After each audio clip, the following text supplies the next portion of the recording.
জবান দিয়ে বের হইতেছি। এই কারণে সুন্নতের ইত্তিবা ছাত্র তালেবুল ইলম ভাইদেরকে বলবো, মাহে রবিউল আউয়াল সুন্নাত আমল করাই দিয়েছে, সুন্নাহ অনুসরণ করি, এক একটা সুন্নতে যত্ন করি। হাকিম মুহাম্মদ মুজাদ্দিদুল মিল্লাত আশরাফ আলী থানভী রাহমাতুল্লাহি আলাইহি উনি নিজের বিবিরে নিয়া, এখন তো প্রেমিক প্রেমিকারা দৌড়াদৌড়ি করে হাত ধরে, হ্যাঁ কি মজা, প্রেমিকার লোকে দৌড়ায়। আর হযরত থানভী রাহমাতুল্লাহি আলাইহি মাঠে যায় বিবিরে বলে কি, চলো দৌড় প্রতিযোগিতা।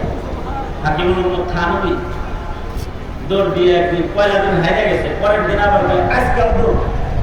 বিবি বলে পারে না, দৌড়াইতে চায় আমার লোক, হারেন না সেদিন আজকাল দৌড়।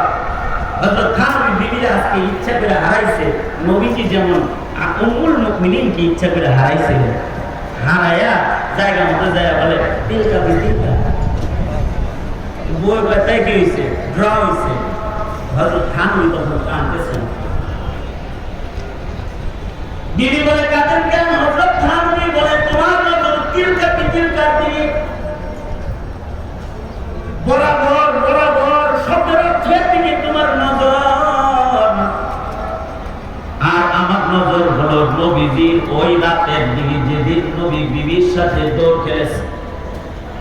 আমার জিন্দেগিতে নবীর সুন্নতের অনেক আমল হয়েছে, চন্দ্রিমা রাতে বিবির সাথে দৌড় খেলে তিলকা বিতিলকার সুন্নতটার আমল বাকি ছিল। বিবি রে, আজকে তোমার সাথে দৌড় খেলে ওই সুন্নতটাও নিজের জিন্দেগিতে যোগ করে দিলাম।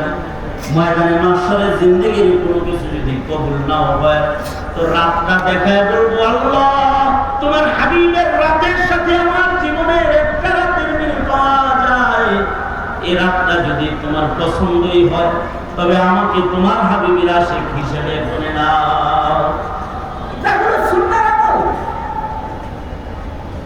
আমরা তো মূলত দৌড় করার টাইম পাই না, ফেসবুক চালানোর টাইম পাই, গাড়ি দেওয়ার টাইম পাই, সমালোচনা করার টাইম পাই, দরুদ শরীফ পড়ার টাইম আমরা পাই না, বাজে কথা বলার টাইম পাই, দরুদের আমল করার টাইম পাই আমরা পাই না। অথচ আল্লাহ বলে ইন্নাল্লাহা ওয়া মালাইকাতাহু ইউসাল্লুনা আলান নবী, আল্লাহ দরুদ পড়ে, মাখলুকাত দরুদ পড়ে।